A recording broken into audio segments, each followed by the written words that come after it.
This disconnect between gamers and gaming developers has been growing worse and worse every single year. It's almost like these AAA studios are testing how many bad decisions they can make before the community actually leaves them. There are so many prime examples of this throughout the market, like when 343 hired people who hated Halo to develop the next Halo, or when Activision thought Call of Duty Vanguard was ready for launch.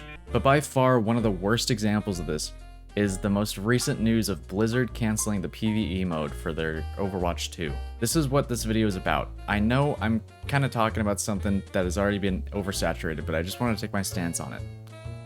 Which is the same as everybody else's, but it's also because I want views, and this is my channel, so suck my dick. So in 2019, the Overwatch community wasn't getting anything new for years, so the player base started to diminish. Finally, Blizzard basically came out and said, guys, we have a new reveal. New Overwatch. Overwatch 2. The new Overwatch. But this time, PvE. Which should have already been in the first one. So Overwatch fires up again. After this news, I remember there being so much hype around the PvE mode. This mode was basically going to be a heavily replayable part of the game, with new exclusive abilities, upgrades, a longer story, and progression systems. The player count of Overwatch skyrocketed. So many people joining the game, hyped to play the PvE mode to experience an expanding universe. And then Blizzard was like, oh yeah? You think that's awesome? You think that's cool? Well, Overwatch 2 will be free to play. And then people just went feral at this news. And I'm sitting in the back kind of like, yeah, there's 100% going to be a catch with this. Fast forward, game comes out. I was right.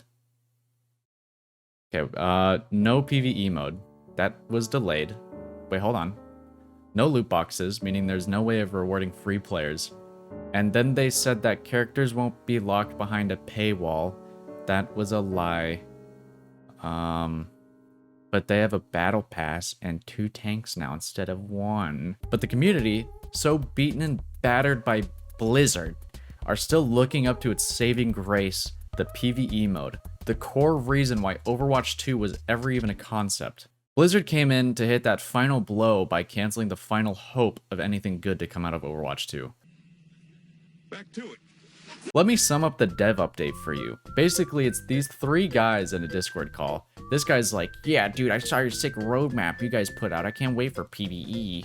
And then these 2 guys try to sneak around the fact that they canceled PvE.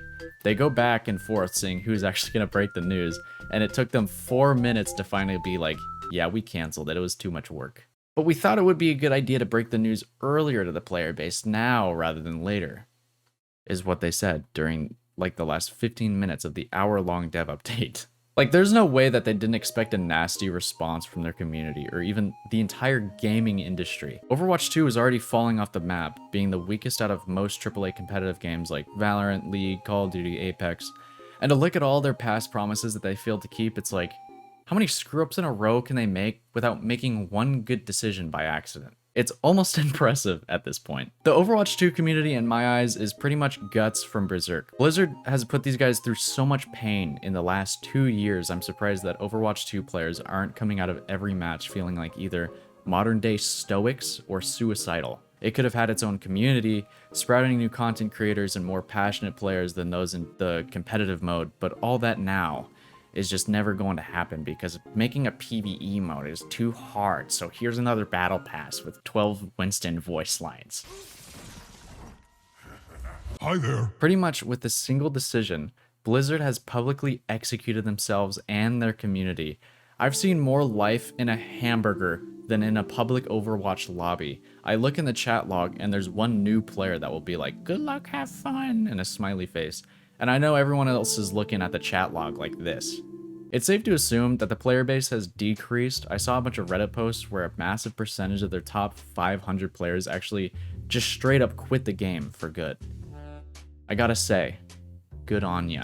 This is very similar to the Call of Duty situation when they released Vanguard. They basically lost every single content creator that mattered. Okay, what are you gonna do? I like to hear your guys' thoughts on it, so comment down below to get my YouTube engagement up. Actually, just comment whatever. It doesn't have to be in Overwatch. As long as you comment, I'll get on the YouTube homepage. Also, like the video if you guys enjoyed me being brutally honest. subscribe, and join the Swatsters in the redemption for mankind. I promise not to lock all of my good content behind a paywall. Yet.